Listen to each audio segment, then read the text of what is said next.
So ito na mga kababayan ang pinakamainit at talaga namang nag-trending mga kapatid sa iba't ibang social media platform itong interview nga ni Congressman Sandro Marcos mga kapatid na kung saan meron po siyang sinabon at binanlawan pa mga kapatid na isang DDS reporter. Biruin niyo yan binanlawan, sinabon at binanlawan mga kababayan ni Congressman Sandro Marcos.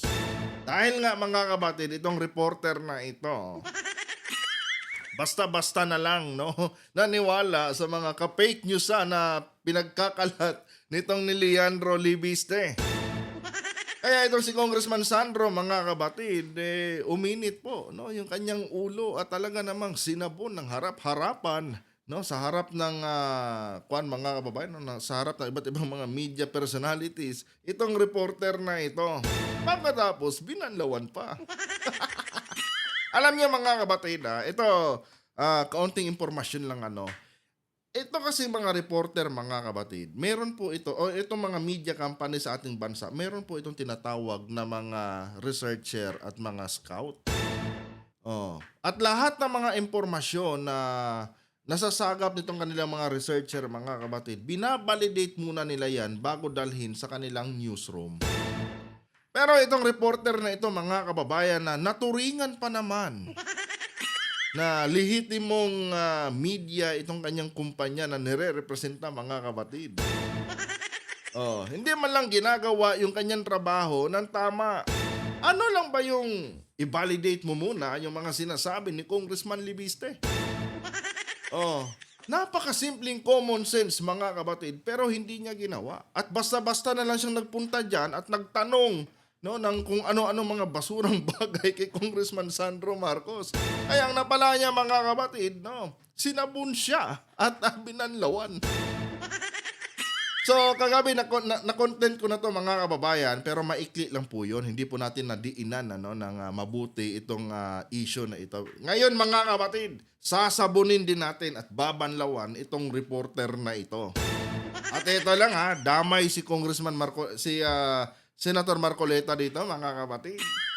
Mamaya malalaman nyo po yan. Pero bago tayo magtuloy mga kababayan, huwag niyo po sana huwag niyo po sana kalimutang i-like ang ating video para i-share pa po ni YouTube sa iba pang hindi pa nakakapanood. So for context mga kapatid, panoorin muna natin ang nasabing balitang ito at bigyan po natin ng ating personal na opinion at reaction. Sa ating mga kababayan na apektado. Okay? Zero daw yung budget ng para sa MOE, yung GenSci. Ito na yan mga kapatid, ang reporter na sinabon at binanlawan ni Congressman Sandro. Yung budget ng para sa MOE, yung GenSci. Ma'am, parang kwento-kwento lang yan. There's no such thing as zero MOE. Dito mga kababayan, nagsisimula na po na tumaas yung dugo ni Congressman Sandro. Doon pa lang sa mga naunang binanggit nitong reporter na ito mga kapatid na kumbaga na-gets na kaagad ni Congressman Sandro na fake information tong sinasabi mo. Kaya sabi niya, mga kwento-kwento lang yan at mga sabi-sabi lang yan, ma'am. Wala po yung katotohanan. Ma'am, parang kwento-kwento lang yan. There's no such thing as zero MOE. There's no such thing as zero budget either. Pero wala daw si AX or MAIF, yung GenSci. Ma'am, that's impossible. Sa mo yan?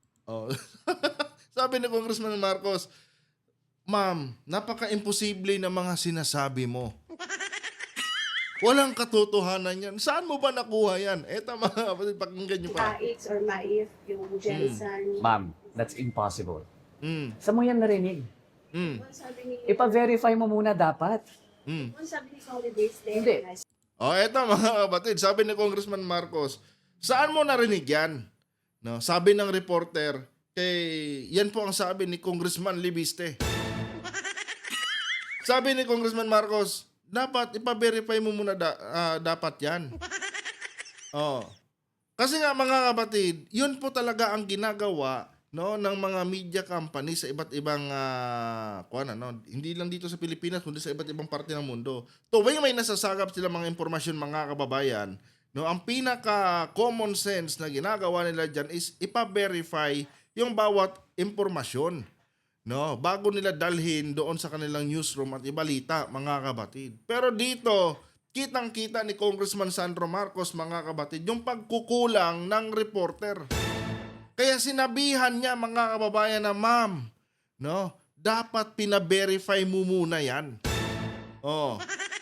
Hindi porkit galing yan kay Congressman Leandro Libiste, yung impormasyon na yan, ilihiti mo na yan. Dapat ma'am, no, i-validate mo muna yung mga impormasyon na yan bago mo, no, itanong kay Congressman Sandro Marcos. Oh. Naturingan pa naman kayong mga lehitimong media kuno. Naturingan pa naman kayong hindi daw kayo bayarang media. Yan yung claim ni Marcoleta na yung mga media na ito, mga kabatid, ay mga hindi daw ito bayaran. Hindi daw ito katulad ng GMA, ABS at mga tulad ng TV5. Na mga bayarang media daw. Ibahin daw itong mga medyang ito dahil nagbabalita daw ito, mga kababayan, ng katotohanan. Oh, hindi nga bayaran, pero fake news peddler naman. Diba, mga kapatid? Oh, diba? Napakasimpleng common sense. No, narinig mo kay Congressman Leandro Libiste, dapat ni-research mo muna. Totoo ba to?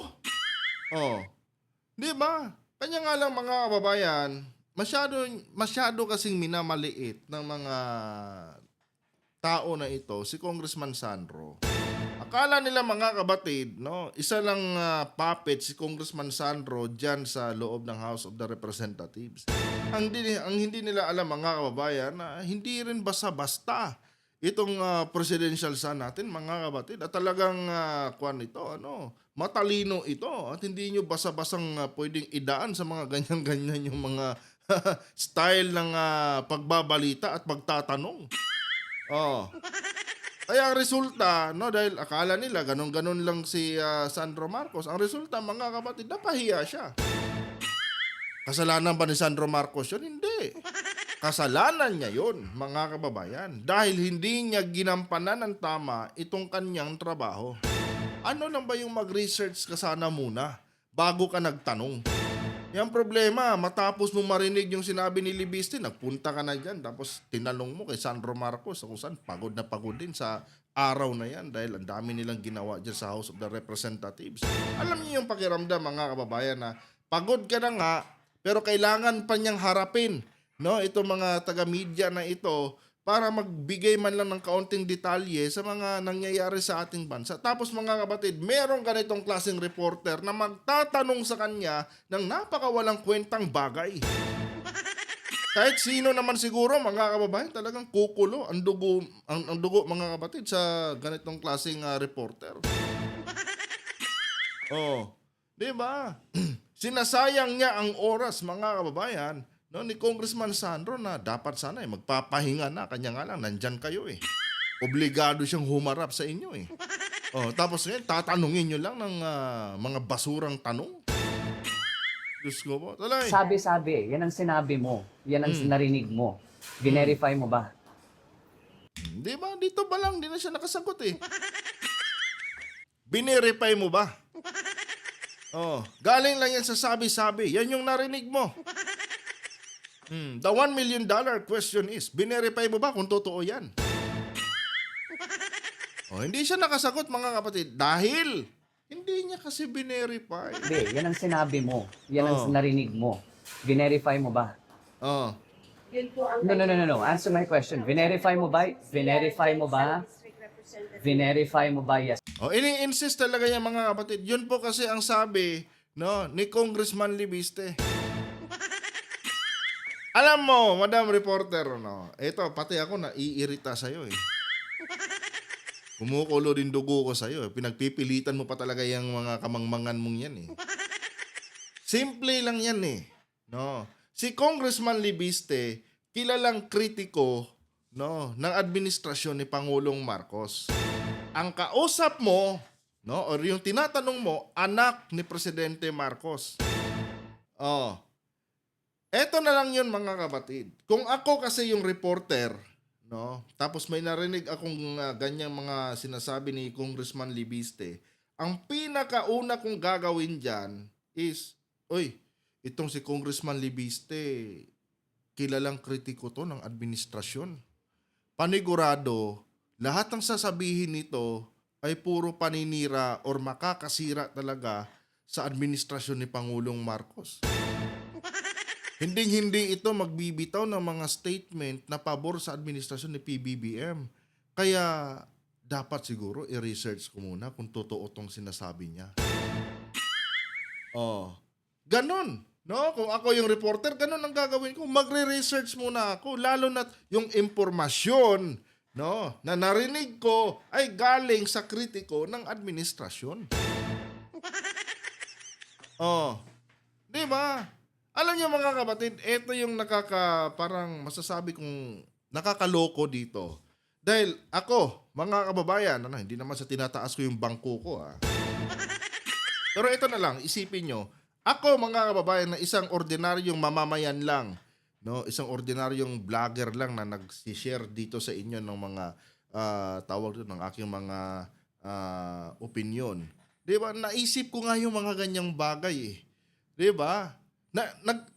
Kumbaga nakuha ng common sense ko yung mga ganyang bagay. Tapos siya, mga kabatid, na isang reporter, isang professional na mamamahayag, hindi man lang niya nakuha.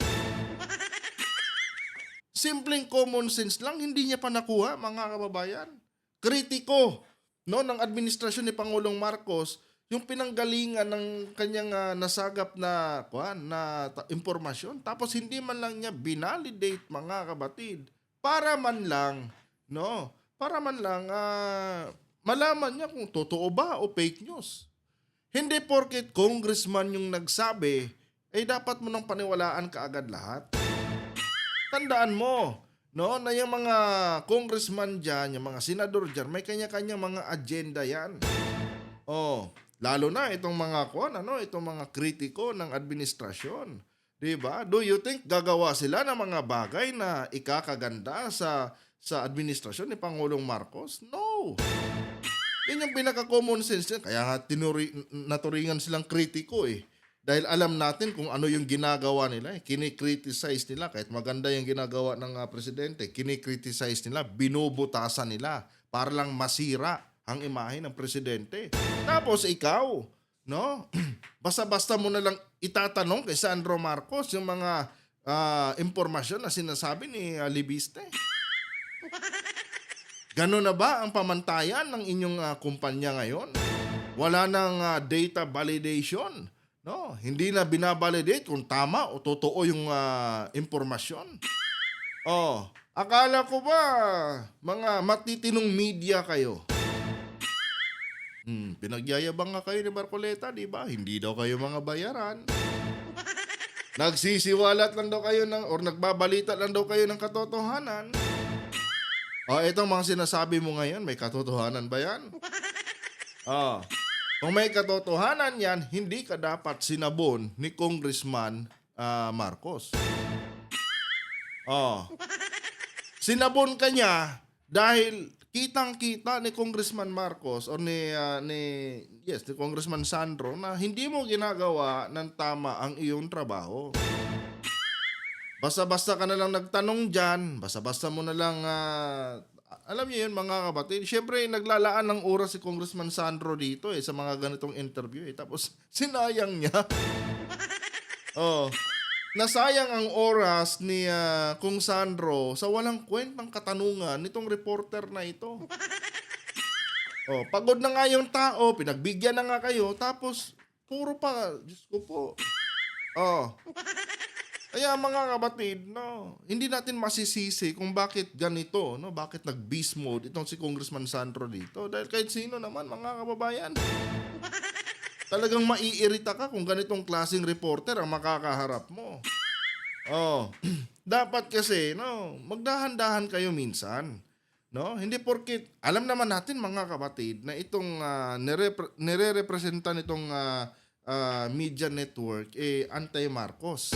Pero sana, wag naman ganyan na harap-harapan yung nakakaloko kayo harap-harapan yung sorry for the word pero harap-harapan nila kasing ginagago mga kababayan si Congressman Sandro eh. Oh, unvalidated yung impormasyon mo tapos ngayon ipagpipilitan mo pa no na i-insist yung mga impormasyon na nasagap mo galing kay Leandro Libiste. Sino ba si Leandro Libiste mga kabatid? Oh, 'di ba? Si Leandro Libiste mga kababayan. Ito para lang ma-refresh yung mga utak nyo Si Leandro Libiste mga kabatid, siya lang naman yung nagbenta no ng prangkisa ng gobyerno ng magkano yun? 10 billion yata yon. Nang hindi man lang pinapaalam mga kababayan sa presidente. Imbis na makatulong sa taong bayan yung proyekto na sinuportahan ng gobyerno, mga kababayan, sinulo po ni Leandro Libiste. Binigyan na siya ng prangkisa para makapag-operate yung kanyang negosyo. Mga kabatid, noong natapos na basta-basta na lang yung binenta sa Meralco. Oh. At dahil nga doon nung na-booking siya, yun na. Talagang tumindi na yung kanyang pag-criticize sa Administrasyong Marcos. Yan si Leandro Libiste mga kabatid, hindi yan dapat pinapaniwalaan Kasi nga mga kababayan, isa din po yan sa may mga kinakaharap na kaso laban sa gobyerno. Dahil nga doon mga kabatid sa kanyang mga pinaggagawang kabulastugan. Tapos ngayon, inabsorb itong reporter na ito ng basta-basta na lang. Wala din to, mga kabatid. Pinagyayabang pa ni Marco Beta na ito daw mga media na ito mga legit daw. Legit pagdating sa fake news. Yan ang narinig mo. Verify mo ba? Yun po ang No. Answer my question. Verify mo ba? Verify mo ba? Verify mo ba, yes or no? Okay, so next time, ma'am, Sabi niya no. Sabi ni Sandro Marcos ito, next time, i-verify mo i-verify mo muna bago ka magtanong Huwag ka basta-basta magtatanong dito ng mga bagay na walang kwenta.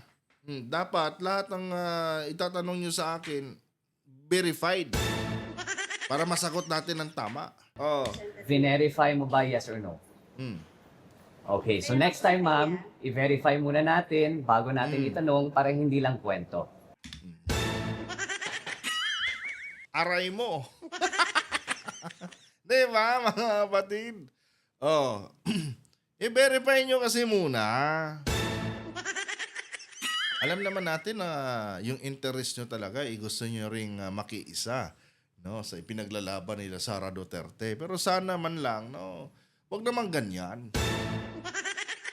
Fake news yung sinabi ni Libiste sa'yo Tapos ngayon, i-insist mo na porket sinabi ni Libiste, may katotohanan.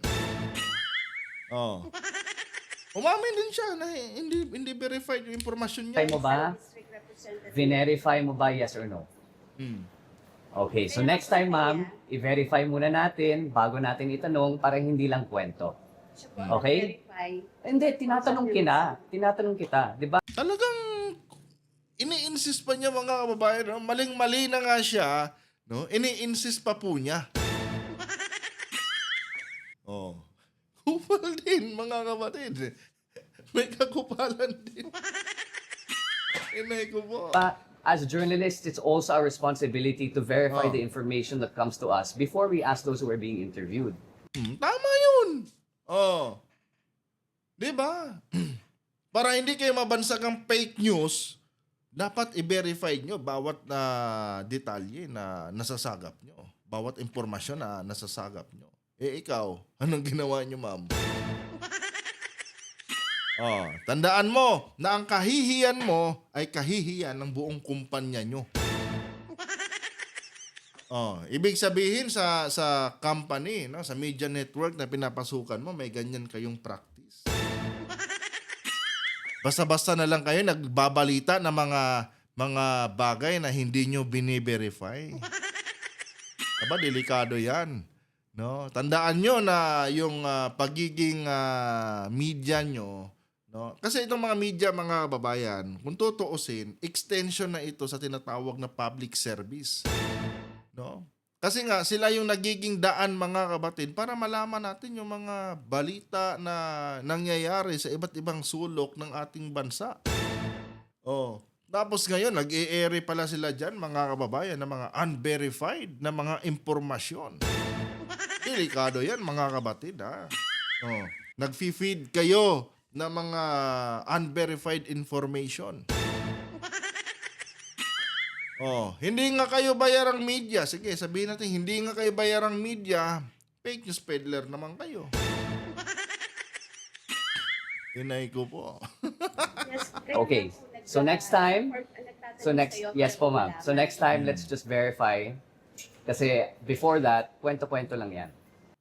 Di ba? Akala nyo kasi, ganun-ganun nyo lang kadali na mako-corner si Congressman Sandro. Akala nyo, mukha kasing bata eh. O, ito nga, subukan nga natin to. Di, nagmukha kayong katawa-tawa ngayon. Na, sa harap ng iba pang media companies. Oh, kung ako sa'yo, ate, galing-galingan mo na lang yung trabaho mo. Kaya panigurado, sa dami ng kapalpakang ginawa mo, pagka umalis ka dyan sa kumpanya na pinapasukan mo ngayon, wala nang ibang tatanggap sa'yo. Oh, biruin mo, sinabon ka ni Congressman Sandro ng harap-harapan, sa harap mismo ng mga kasamahan yung media man. Di ka ba nahiya doon? As far as I know po, wala pong zero na ganun. Lalo na sa Jensen, who would be so stupid to do that? I mean, really? Thank you. Di ba? Ay, nako mga kabatid, ewan ko ba. Simple lang, no? Ulitin ko. Hindi lang sa mga media ito, mga kapatid, hindi lang sa mga reporter ito, maging sa atin, no? Dito nabibiktima lagi ang mga DDS eh, no? Porket sinabi ni ganito, no? Totoo na. Tignan nyo ang tignan nyo yung issue ng 18 kargador, mga kababayan. Oh. Porket may pinakita na mga AI generated na mga videos at mga larawan, no, itong 18 cargadors, naniwala kaagad sila. Naniwala agad ang mga DDS, mga kababayan. No. Importante talaga, mga kabatid, no, na mag-research din tayo. No? Mag-research muna tayo kung totoo ba itong mga sinasabi nitong mga taong ito. Hindi basta-basta na porket sinabi ni ganito, papaniwalaan na kaagad natin. Yun yung nagiging problema talaga ng mga DDS, mga kababayan. Sa totoo lang. No? Mabilis po silang mauto. Ano tayong magagawa dyan? No? Hanggang doon lang kasi yung utak nila, mga kapatid. Anyway guys, no, maraming salamat po sa inyong pagantabay, mga kababayan. And huwag kalimutan na i-like ang ating video para i-share pa po ng YouTube sa iba pang hindi pa nakakapanood. Hanggang dito na lang